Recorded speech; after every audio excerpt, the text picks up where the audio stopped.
नमस्कार, खबरें खेती में आपका स्वागत है। मैं हूं रूपम। आइए एक नजर आज क्या है खास कृषि समाचार में। भंडारण के अभाव में फल एवं सब्जियां अब नहीं होगी बर्बाद। मशरूम उत्पादन के लिए कंपोस्ट टनल है बेहतर तकनीक। जीरो टिलेज कृषि यंत्र से करे गेहूं की बुवाई, समय और श्रम दोनों की होगी बचत।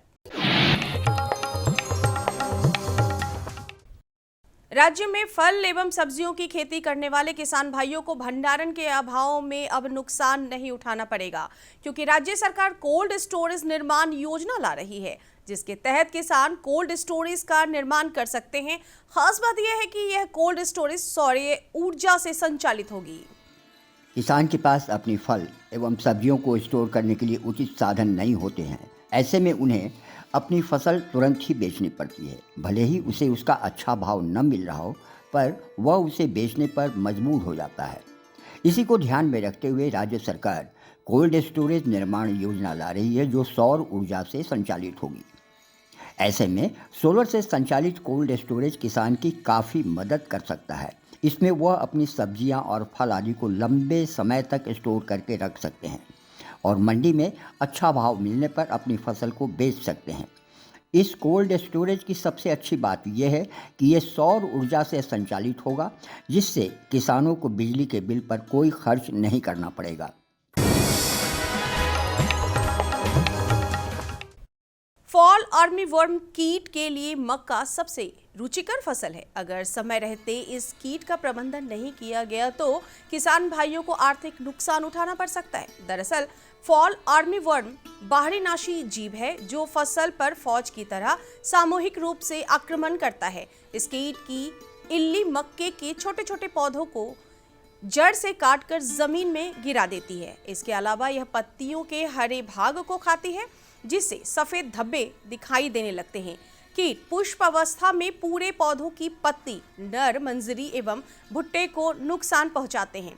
फॉल आर्मीवर्म कीट पर प्रबंधन के लिए किसान भाई रासायनिक कीटनाशक स्पिनेटोरम 11.7 SC को 0.5 मिली प्रति लीटर पानी में मिलाए या थियामेक्सॉस 12.6 के साथ लेम्बरा साइहेलोथीन 9.5 ZC का प्रति 0.25 मिली प्रति लीटर पानी में घोल बनाकर छिड़काव कर सकते हैं। कंपोस्ट टनल या बंकर विधि के द्वारा मशरूम उत्पादन के लिए किसान भाई कम समय में खाद को तैयार कर उत्पादन बढ़ा सकते हैं। इस तकनीक के जरिए मशरूम की खेती में उपयोग होने वाली कंपोस्ट को जल्द से जल्द तैयार किया जा सकता है। बंकर विधि एक ऐसी तकनीक है जिसमें कंपोस्ट तैयार करने वाली अमोनिया गैस को रोटेशन की क्रिया द्वारा नाइट्रोजन गैस में तब्दील किया जाता है, जिससे मशरूम के बीज को अधिक आहार और जरूरी लवण मिल जाता है। इस विधि द्वारा किसान उच्च गुणवत्ता वाले मशरूम का उत्पादन कर सकते हैं। धान, गेहूं के अलावा मक्का किसानों की पसंदीदा फसल है। अधिक उत्पादन एवं आमदनी के लिए किसान भाइयों को मक्का की उन्नत किस्मों से ही खेती करनी चाहिए। उन्नत किस्मों की खेती से न केवल उत्पादन अधिक होता है, बल्कि खासकर कीट रोग प्रतिरोधी होने के कारण किसानों की लागत में भी कमी आती है। विवेक शंकर मक्का 39, DHL 117, HM9 एवं 11, शक्तिमान 2, 3 एवं 4 बिहार की जलवायु के लिए काफी अनुकूल मक्का के उन्नत प्रभेद हैं।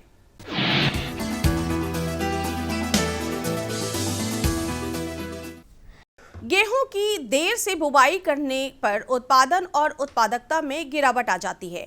अब किसानों के सामने बहुत बड़ी चुनौती यह होती है कि खेत को बिना तैयार किए जुताई और बिना पाटा लगाए बुवाई कैसे करें। तो किसान भाई इसके लिए जीरो टिलेज कृषि यंत्र का आप इस्तेमाल कर सकते हैं। जीरो टिलेज से बुवाई करने पर गेहूं की खेतों की जुताई में समय बर्बाद नहीं होता। दरअसल जीरो टिलेज मशीन से गेहूं के बीजों की बुवाई करने में एक यह भी लाभ है कि अलग से सिंचाई करने की आवश्यकता बिल्कुल नहीं पड़ती।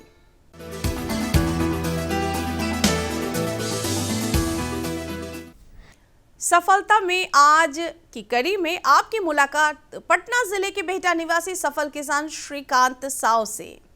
आज के समय में खेतीबाड़ी को मुनाफे का सौदा साबित करते हुए कई लोग उदाहरण पेश कर रहे हैं। इसमें एक हैं पटना जिले के बिहटा निवासी श्रीकांत साव। दरअसल वर्तमान में खेतीबाड़ी को एक ऐसा कार्य माना जाता है जिसमें लागत के सापेक्ष मुनाफा कमाया जा सकता है, बशर्ते सही तरीके और तकनीक से खेती की जाए। श्रीकांत ने भी खेती के कार्य में सही तरीका और तकनीक को अपनाया। श्रीकांत 2.5 एकड़ ज़मीन पर न केवल पारंपरिक फसलों एवं सब्जियों की खेती करते हैं, बल्कि इसके साथ साथ वे आम, अमरूद, केला, शीशम एवं सागवान की भी खेती करते हैं।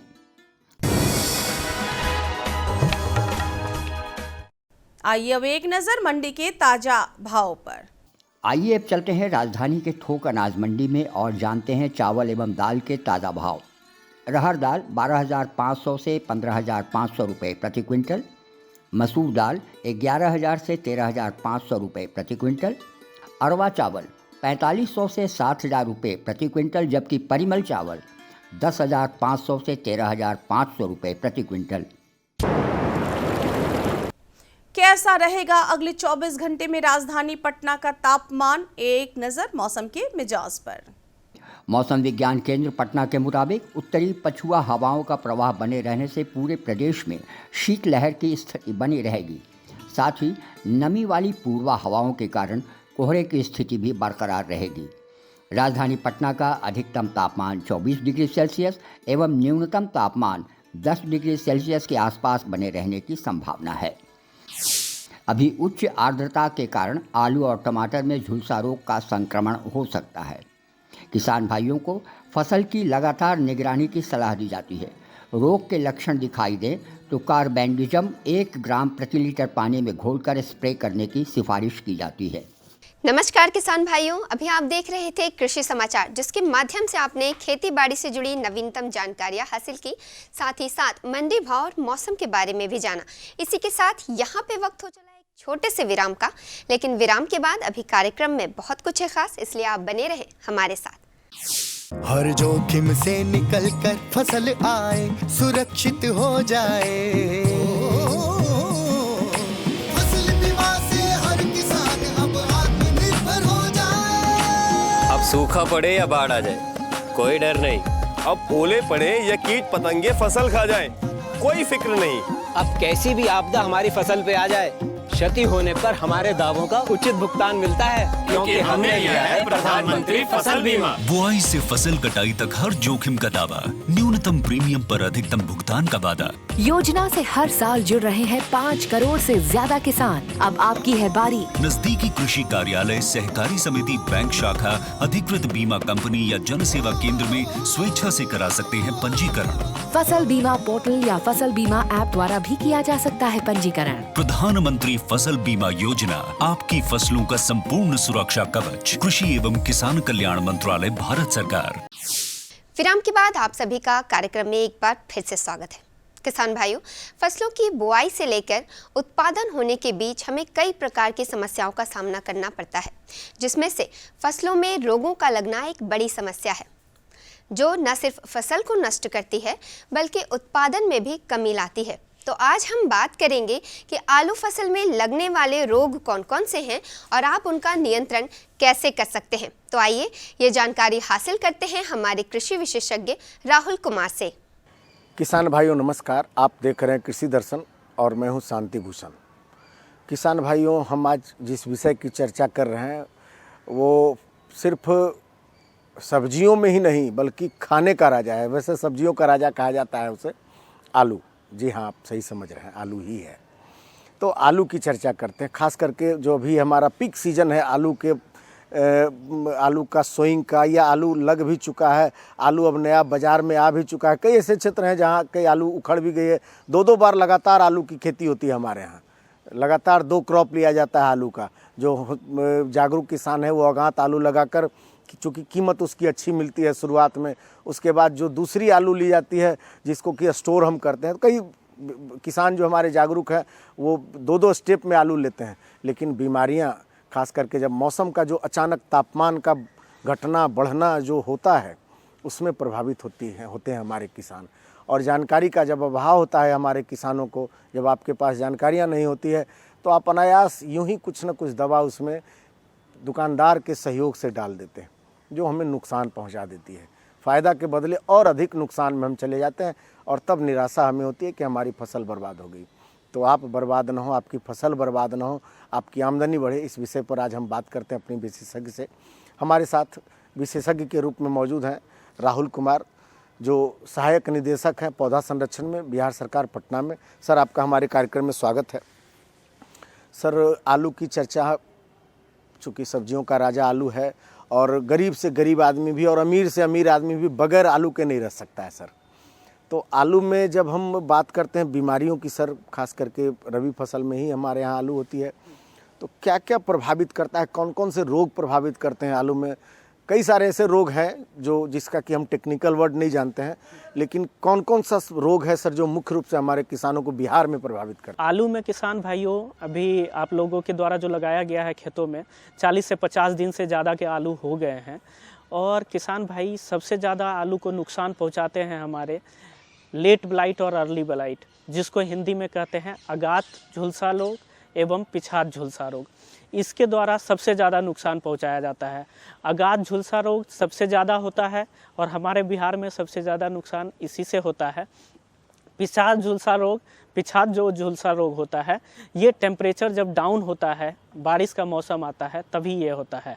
तो ये किसान भाई, अगर हम बताएं अगात झुलसा रोग के बारे में, तो अगात झुलसा रोग में किसान भाई आलू के पत्ते, जो बड़े पत्ते होते हैं यानी निचले पत्ते जो होते हैं, उस पर धब्बेदार छोटे छोटे धब्बे होते हैं और उस धब्बों को जब गौर से देखेंगे तो उसमें एक कंसेंट्रिक रिंग टाइप का स्ट्रक्चर बनता है।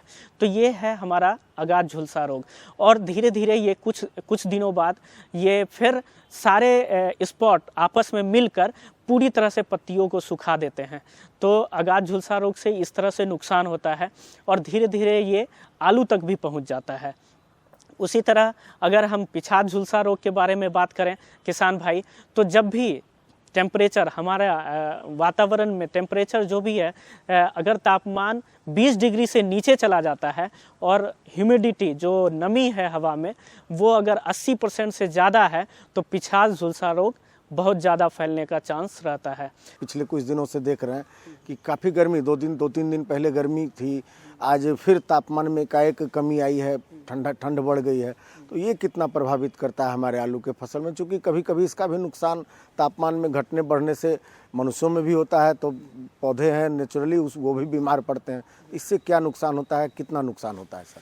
पिछात जो झुलसा रोग है आलू में, ये अगर कम टेम्परेचर रहा और बादल छाया हुआ है, घना बादल छाया हुआ है और बीच बीच में रुक रुक कर बारिश भी हो जा रही है, तो सबसे ज़्यादा पिछात झुलसा रोग फैलता है। और इसमें अगर हम देखेंगे किसान भाई कि किस तरह से हम पहचान सकते हैं अपने खेतों में कि आलू के फसल में ये नुकसान पहुंचा रहा है, तो इसके लक्षण को देखने के लिए हम अगर पत्तियों पर ये जलीय तरह का दिखाई देता है, यानी ऐसा लगता है कि वो पानी से गीला है वो पत्ता, और धीरे धीरे वो भूरा रंग का या और आगे बढ़ते हुए जाएं हम तो वो काला पड़ जाता है। वहीं जब सुबह में अगर हम पौधे को देखने के लिए जाएं तो पौधे के निचली सतह पर हम सफ़ेद तरह के कवक, फंगस उसके नीचे देख सकते हैं। तो ये एक क्लियर कट सिम्टम है किसान भाई कि हमारे खेत में अब पिछात झुलसा रोग का अटैक हो गया है और ये धीरे धीरे पत्तियों से तनों पर जाते हैं, तने काले पड़ जाते हैं, सड़ने शुरू हो जाते हैं। तो ये पिछात झुलसा रोग का लक्षण है। बीमारियों की चर्चा आपने की, झुलसा और जो भी बीमारी है अगात पिछात, लेकिन उसका नियंत्रण सर, चूँकि कई बार बिना नियंत्रण के हम बीमारियां आ गई, तब नियंत्रण भी होना चाहिए, समाधान भी, समस्याओं के बाद समाधान की बात आती है। तो कैसे समाधान किया जाए उस समस्या का, उस बीमारी का नियंत्रण कैसे किया जाए, क्या क्या उसके उपचार के तरीके हैं? बिल्कुल किसान भाई, सबसे ज़्यादा ज़रूरी होता है कि हम अपने फसलों को नुकसान से बचाने के लिए कीट हो चाहे व्याधि हो उसका नियंत्रण कैसे करें। तो नियंत्रण करने के लिए किसान भाई पहले से ही सजग रहना बहुत ज़रूरी होता है। अगर सही समय पर और सही कीटनाशक या रसायन का या जैविक का उपयोग अगर आप नहीं करेंगे तो ज़्यादा से ज़्यादा नुकसान हो सकता है किसान भाइयों को। और लगातार भी कीटनाशी छींटते रहने के बाद भी किसान भाइयों को सही नियंत्रण नहीं कर पाते हैं और नुकसान ज़्यादा होता है।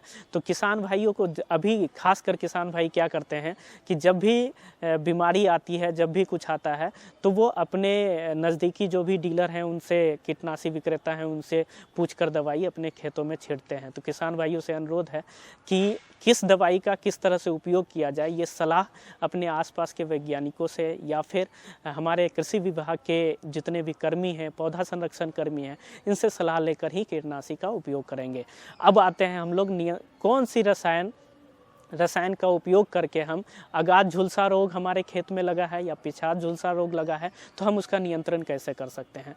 तो इसके लिए किसान भाई से अनुरोध है कि हमें ये इंतज़ार नहीं करना है कि कब बीमारी आएगी तब हम अपने खेतों में कीटनाशकों का छिड़काव करेंगे या तब हम नियंत्रण शुरू करेंगे। हमें स्टार्टिंग से ही ये मान लेना चाहिए कि हमें बीमारी को आने ही ना दिया जाए। तो किसान भाई अभी मार्केट में मैनकोजेब है या फिर ब्लाइटॉक्स 50 है या प्रोपिनेव है, ये ऐसे कीटनाशक हैं जो सस्ते होते हैं और आसानी से किसान भाइयों को दुकान में मिल जाते हैं। तो इसका स्प्रे करते हुए किसान भाई अपने खेतों में अगाध झुलसा रोग को आने से रोक सकते हैं। मतलब प्रिवेंटिव मोड में रहना है हाँ, प्रिवेंटिव मोड में हमेशा ही रहना है किसान भाइयों को। अगर मौसम सही पाया गया, अगर जैसे अभी मौसम में तापमान में गिरावट आ रही है, अगर बारिश हो गया तो नमी में भी ज़्यादा हो जाएगी, तो ऐसे केस में रिपीट करना बहुत ज़रूरी हो जाता है और अलग अलग कीटनाशकों का स्प्रे करके आप दवा को रिपीट कर सकते हैं कीटनाशकों को। जैसे अगर प्रथम बार में आप मैनकोजेब किसान स्प्रे किए हैं तो दूसरे बार में ब्लाइटॉक्स 50 करके स्प्रे करके आप नियंत्रण पा सकते हैं। और इसका डोज की बात करें तो 500 से 700 ग्राम प्रति एकड़ के दर से आप छिड़काव करके इसका नियंत्रण कर सकते हैं।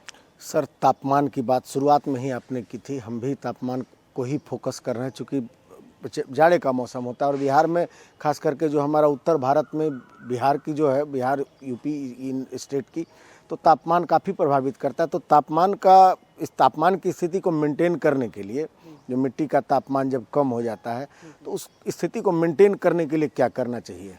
किसान भाइयों, जैसे कि तापमान बहुत ज़्यादा गिरता जा रहा है, 20 डिग्री से 15 डिग्री, 12 डिग्री, 10 डिग्री पर पहुंच रहा है, तो ऐसे समय में किसान भाइयों से अनुरोध है कि खेतों में हल्की सिंचाई करें। इससे पानी खेतों में जाने से तापमान मेंटेन रहता है और बीमारी आने का पर नुकसान भी कम हो सकता है, बीमारी आने का चांस भी कम हो सकता है।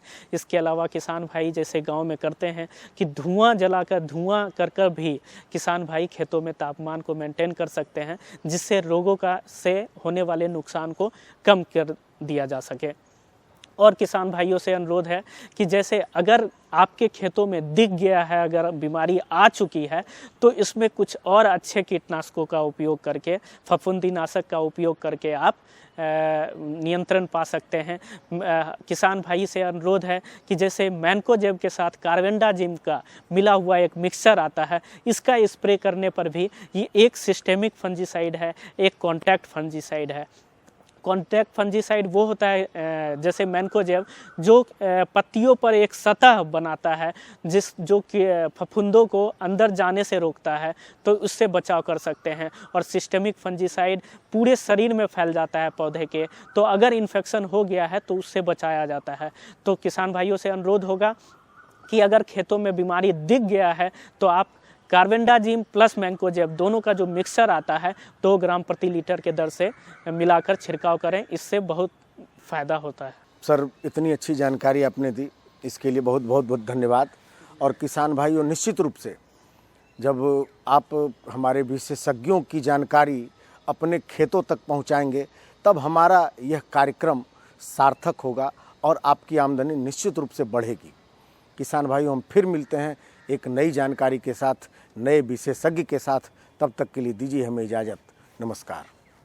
तो किसान भाइयों, अभी आपने जाना कि आलू फसल में लगने वाले रोग कौन कौन से हैं और उनका नियंत्रण कैसे किया जाए। इसी के साथ बढ़ेंगे कार्यक्रम के अगले भाग में।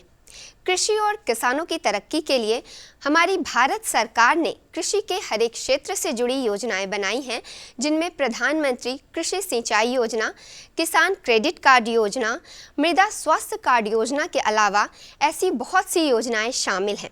तो किसान भाइयों, आज हम इन्हीं योजनाओं के विषय में विस्तार से जानेंगे इस शॉर्ट फिल्म के माध्यम से।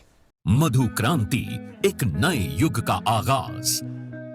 मधु क्रांति विकास के नए रास्ते खोल रही है, मधुमक्खी पालकों के जीवन स्तर को बेहतर बना रही है, साथ ही पूरी दुनिया में शहद के क्षेत्र में भारत को एक नई पहचान दिला रही है। भारत सरकार मधुमक्खी पालकों की आय को बढ़ाने और उन्हें आत्मनिर्भर बनाने के उद्देश्य से देश में मधुमक्खी पालन के संवर्धन और विकास के लिए सभी आवश्यक सहायता प्रदान कर रही है। माननीय प्रधानमंत्री के दूरदर्शी नेतृत्व में कृषि सहित मधुमक्खी पालन को बढ़ावा देने के लिए अनेक कदम उठाए गए हैं। किसान तरक्की की राह पर आगे बढ़ रहे हैं।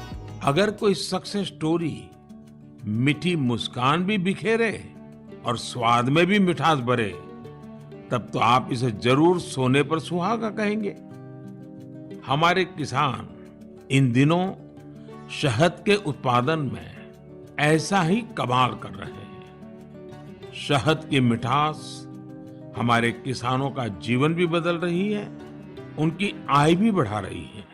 मधुमक्खियां न सिर्फ शहद देती हैं, बल्कि पर्यावरण और कृषि के लिए भी आवश्यक हैं। यूं तो भारत में लंबे समय से लोग मधुमक्खी पालन का काम पारंपरिक तरीकों से करते आ रहे हैं, लेकिन आज के समय में इस क्षेत्र में अपार संभावनाएं भी हैं और जरूरत भी है।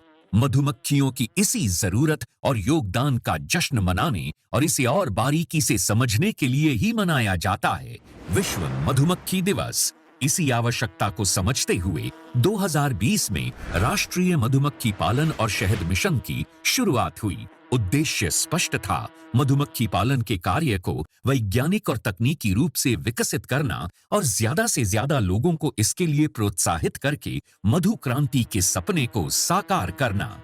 मधुमक्खी पालन से मिलने वाले उत्पाद जैसे शहद, बी वैक्स, रॉयल जेली और पॉलन आदि कई क्षेत्रों में प्रयोग किए जाते हैं। माननीय प्रधानमंत्री जी के प्रोत्साहन से और कृषि मंत्री जी के मार्गदर्शन से आज राष्ट्रीय मधुमक्खी पालन और शहद मिशन सफलता का पर्याय बन चुका है। न केवल ये देश के किसानों के लिए आय बढ़ाने का एक साधन बना है, बल्कि तमाम लोगों के जीवन को बेहतर बनाने के साथ साथ देश के आर्थिक विकास में भी योगदान दे रहा है। 2013-14 में उत्पादन 76,000 मीट्रिक टन से बढ़कर 2022-23 में 1,40,000 मीट्रिक टन से अधिक हो गया है।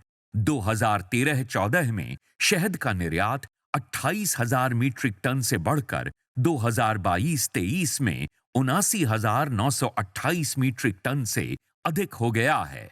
3 विश्व स्तरीय अत्याधुनिक टेस्टिंग लैब और 31 मिनी शहद टेस्टिंग लैब स्थापित हुई। राष्ट्रीय मधुमक्खी पालन और शहद मिशन की कामयाबी सिर्फ आंकड़े ही बयान नहीं कर रहे, कहानियां खुद इसकी सफलता की बानगी पेश कर रही हैं। मैंने 1990 में मधुमक्खी पालन शुरू किया, 2 बॉक्स से शुरू किया और आज हमारे पास लगभग 4,200 बी बॉक्सेस हैं। लगभग 17 तरह के हनी हम लोग प्रोड्यूस करते हैं, जो डिफरेंट एरियाज़ में बी को माइग्रेट करके प्राप्त होते हैं।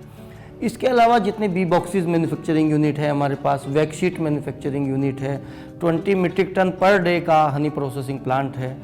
आज हमारा जो उत्पादन है वो 1 लाख केजी लगभग एनुअली हम लोग प्रोड्यूस करते हैं। यमुनानगर के सुभाष काम्बोज मधुमक्खी पालन के अपने काम के चलते आज देश भर में जाने जा रहे हैं। सुभाष जी ने वैज्ञानिक तरीके से मधुमक्खी पालन का प्रशिक्षण लिया।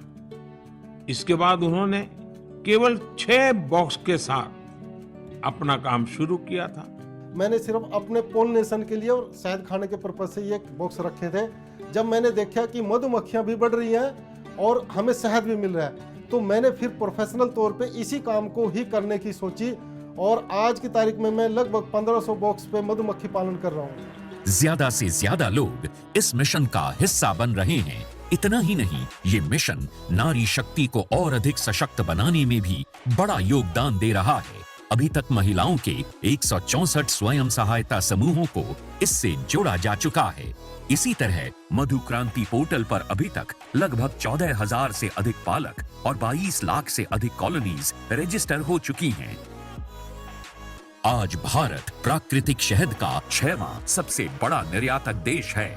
भारत मधुमक्खी पालन और शहद उत्पादन के क्षेत्र में सारी दुनिया के लिए एक मिसाल के तौर पर उभर कर सामने आ रहा है।